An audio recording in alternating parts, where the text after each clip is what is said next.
In this video, I'm going to show you in this contract exactly what I used on this land contract to actually secure myself to make sure if I run into wetlands or any kind of easement issues or anything going on with the land, it automatically decreases the sales price because I am buying usable square footage. I am not buying just the land. I need usable, buildable square footage. So when people are selling land, they're thinking in their head, oh, I'm going to sell all this land because all of it's great. The only thing is, like, look, if only 10% of your land is usable, then no, that's not going to make any sense at all. I had this one guy that we're purchasing land from. It was going to be, he thought he had 16 acres. Come to find out, he only had 4 usable. Everything else was in wetlands area, period. So that wasn't going to work at all.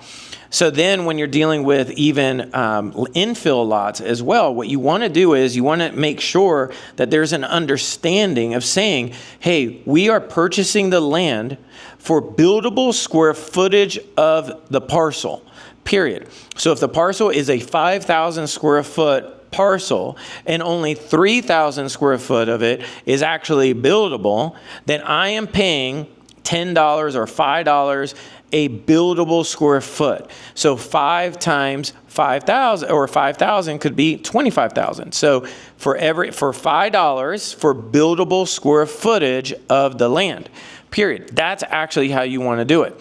So then what you're putting is that you're saying in the contract, in the back of the contract where it says right after additional provisions, in additional provisions, all you're going to write on there is say, I'm purchasing for buildable square footage of the land. $5, I am paying $5 or $10 or whatever you want to say for buildable square footage. So, for example, and you can put it, for example, if the lot comes back that it is 3,000 buildable square footage of land, I am paying $15,000 if it's $5 a square foot, right?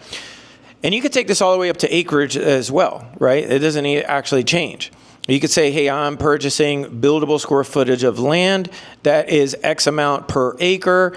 And if it is 10 acres less, then I am buying X amount buildable square footage, period. Keep it as simple as possible. This one lesson actually cost me almost $90,000 because what happened was then I had a seller who backed out of this deal and saying he didn't want to sell anymore. We had everything on video, but the realtor and I was the one that actually screwed this up because I should have double checked the language. I thought the language was accurate and I did not even notice it was not for some reason. So anyway, they signed it. We had a wrong disclaimer in this provision and it went completely sideways. So hopefully this helps anybody that's watching this, is that you literally can go on the provision and just make sure that you're getting a buildable per square foot when it comes down to the land. That's even if you're not a developer, if you're just buying land, because you never know if there's easements on the land. I was buying land that had a church on it. I've done that several times. Matter of fact, this old office that you're looking at right now, this actually used to be a church. And my office is on the podium. And what I've learned is that there's easements on land that people don't know all the time. And and the title company is not even going to know. You actually have to call the building department, figure this out with them, or get a survey company and tell them specifically, you need to find out if there's any unbuildable areas on my land. I need to find out about easements, lines, call 811, all these different things dealing with your land. A lot of people have no idea. I didn't even know I had an idea. And this is what I do for a living, okay? So I didn't even have this idea. So again, you want to find out what is the buildable square footage and base your contract on buildable square footage. So you could say, hey, best case scenario, I'm going to pay $115,000. But and then you could put on here on the purchase price, you could put C provision. And then on C provision, which I think I even have this on another contract. Yeah, no, this is not the one. I thought this was the one right here. My bad. Anyway, so let's keep on moving forward. So what I'm getting at is, again, you could put on C provision for more details on purchase price. And then it goes right to the provision, and then that's where you could write it up. Hey, this is buildable per square footage of land. So if the property comes back in the easements or anything that is unbuildable, it will minus off the purchase price because you could literally write this in. I am purchasing buildable square footage of land. So if anybody is buying land, buying large tracts, make sure you have that provision. And then just don't count on a broker because they're a broker that they're going to get this right. Because a lot of them don't get it right. They're not. A lot of brokers are only thinking about one thing. How do I sell the property? How do I get money? They're not thinking about, like, how do I create win-win scenarios for a seller? How do I make this deal possible?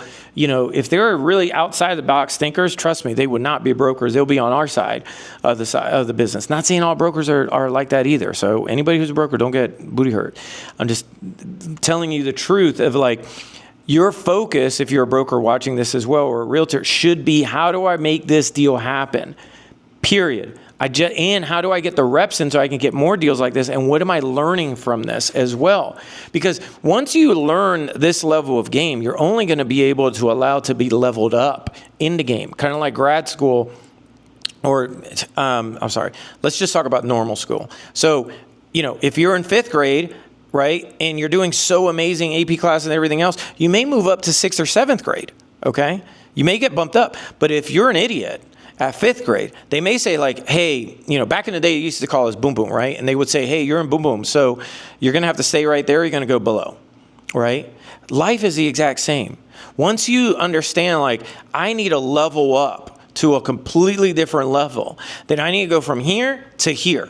And then the creator, whoever you believe, just makes that happen. That's actually like a universal law.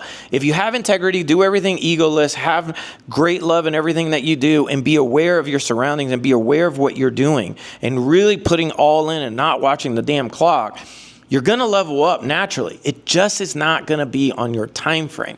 That's the thing. It's not on your timeline, boo-boo. It is on his timeline, period. Okay? All right, let's keep on moving forward. So hopefully this is making sense. So kind of a recap. Remember what you put in the provisions. You could rewatch this as well. And this will actually just work, period.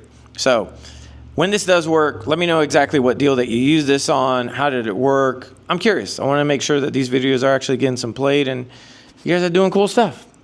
All right, my name is Franklin Cruz. Oh yeah, I got a whole bunch of items that you can check out on my website, trueinvestors.com. Trueinvestors.com, I got case studies, over 107 case studies, deals, contracts, blueprints if you want to review, completely understand certain things. So, all right, talk to you later. Be blessed.